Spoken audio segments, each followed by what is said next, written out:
존경하는 전용기 의원님 질의해 주시기 바랍니다. 네, 경기 화성장의 전용기입니다. 일생 동안 집을 가져본 적은 없으시죠? 제 명의의 집을 말씀하시는 예. 것이라면 그렇습니다. 최근 재산 신고한 거 보니까 2억 1,500만 원이라고 이야기를 하는데 저희도 꼼꼼히 보니까 그중에 1억 4,800만 원은 정치자금으로 잡힌 예금이더라고요. 그렇기 때문에 정치자금으로 국민으로부터 후원받으신 것은 사적으로 사용할 수 없기 때문에 사실상 재산이 6천만 원에 불과해 보인다라는 부분 동의하십니까? 네, 그렇게 볼 수 있을 것 같습니다. 네. 그렇기 때문에 4선 국회의원 하면서 총리 후보자가 된 분의 재산이라고 할 정도로 의아합니다. 공직을 한 후에 로펌에 들어간 것도 아니고 정관료를 통해서 수십억 원의 돈을 번 것도 아니고 굉장히 좀 비교되는 삶을 살아왔다라고 보입니다. 국민의힘에서는 의원님의 수입과 지출을 대비해서 6억 원의 출처를 대라 이런 식으로 이야기를 하는데 두 번의 경조서가 있었고 두 번의 출판기념회가 있었고 그 외에 기타 소득으로는 배우자가 친정으로 지원받은 것이 있다라고 하는데 얼마 정도 됩니까? 사실 제가 정확한 숫자는 조금 이따가 혹시 필요하면 보고 말씀을 드리겠는데요. 말씀드린 것처럼 조의금, 출판기념회 각각이 한 1억에서 1억 5천 정도 되는 것 같고요. 결혼 축의금을 받았을 때 그 액수를 사실은 친정집에 다 그냥 드렸기 때문에 나중에 제가 이번에 확인해 보니까 아내가 생활비가 부족해서 그때 혹은 200, 300씩 이렇게 손을 벌려서 도움을 받은 것들이 한 5년 합쳐 보니까 그것도 한 2억 정도 전후 되는 것 같습니다. 네, 그에 대해서 정확한 숫자는 필요하시면은 저희가 보내주시면 좋을 것 계산한 같고. 것을 말씀드리겠습니다. 그러니까 추징금부터 시작해서 하나하나 다 말씀을 드리겠습니다. 후보자께서 제출한 자료를 보면 매월 그러니까 세비로 받은 돈의 절반 이상씩 500에서 700가량을 추징금을 납부하셨습니다. 20년부터 추징금 납부 내역을 보니까 20년 빙부상 조의금과 세비 일부로 추징금을 납부하시고 조의금 중에 일부는 교회 현금으로 내신 건 맞습니까? 네, 맞습니다. 네, 21년도에 국회의원 세비로 추징금을 냈습니다. 그때는 기타 소득이 없었기 때문에 매년 500에서 700만 원을 납부해서 총 6천만 원 납부하신 걸로 나와 있습니다. 네, 맞습니까? 500만 원씩 내다가 빨리 완납하는 것이 좋겠다고 생각돼서 700만 원을 올려서 냈습니다. 네, 그렇게 6천만 원을 갚았습니다. 22년도에는 출판기념회 수익과 세비 일부 그리고 추징금을 납부하고 출판기념회 수익 일부로 또 교회에 헌금을 내셨죠. 네, 그렇습니다. 네, 그리고 23년에도 출판기념회 수익과 세비 일부로 추징금을 납부하고 출판기념회 일부의 수익을 또 교회에 헌금으로 내셨습니다. 네. 그리고 24년에는 한 달 만에 추징금을 갚으셨던데 어떻게 내신 거죠? 24년. 4년에 예.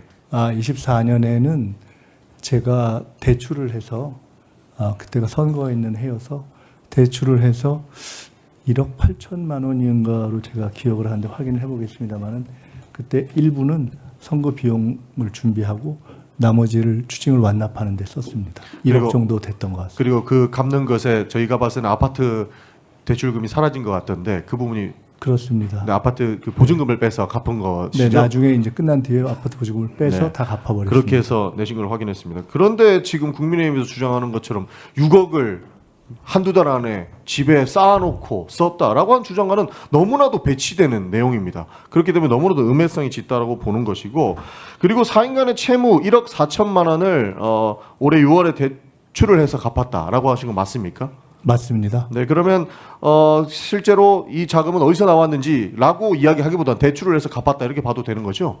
네, 명확합니다. 네. 원래 추징금 그리고 추징금과 연동된 중과산 증여세 그다음에 4인간 채무 이렇게 세 가지의 일종의 채무가 있었는데 순서를 어떻게 할까 고민하다가 중과산 증여세의 부담이 너무 커서 그것을 제일 먼저 그 이후에 공적 채무인 추징금 네. 그리고 4인간 채무의 순서로 갚으려고 예정하고 있었고 그에 따라 갚았습니다. 그럼 다 증명이 되네요.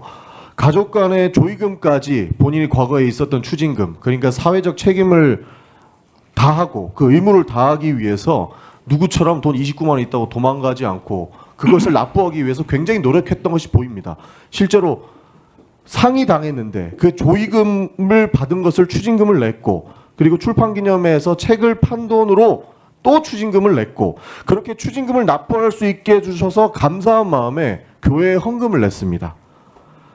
남편이 벌어온 돈은 사회적 책임을 다하기 위해서 집에 못 가져오니까 배우자께서는 친정에다가 손을 벌려서 생활비 쪽으로 지원을 받으신 거고 그 세비로 부족한 부분 맡긴다고 생활비 받아온 것을 돈이 어디서 났냐라고 증명하라는 꼴이 되어버린 것 같습니다.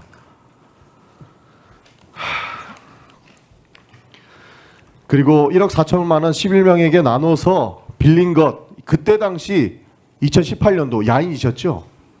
네, 그렇습니다. 그때로서는 그 방법 외에는 제가 중과산되고 있는 그 증여세를 일시에 같은 차용 방식을 써서 일시에 가까운 지인들에게 이렇게 나눠서 소액으로 나눠서 하는 방식 외에는 제가 신용을 다른 어떤 금융기관을 활용할 수 있는 방법이 없었습니다. 공직자가 아니었고 사인이었는데 불법 정치 자금 받을 거였으면 차용증을 쓸 일도 없었겠죠.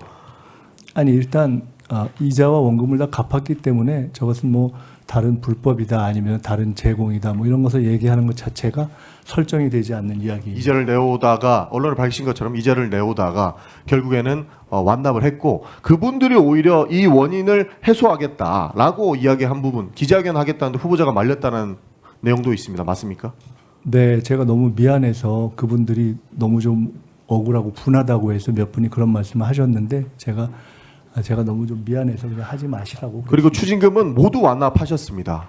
네. 그러니까 도망간 사람도 굉장히 많은데 그것을 사회적 책임을 다하기 위해서 노력을 하셨는데 추징금 때문에 가산죄가 붙은 부분에 대해서도 그러니까 추징금을 다 완납했기 때문에 가산세로 매긴 부분은 돌려받을 수 있다고 아는데 그 부분은 신청을 하지 않으셨던 걸로 압니다. 대법원 판례상 저 같은 경우에 추징금을 내고 그 같은 금원의 액수에 대해서 증여세를 부과한 경우에 원래는 다 추징을 완납하면 증여세는 환급할 수 있다는 판례가 있는 것으로 알고 있는데 저는 그런 것도 또 나중에 누군가 시비를 걸 수 있다고 생각돼서 그냥 포기하는 마음으로 안 신청했습니다. 네. 전용기 의원님 수고하셨습니다.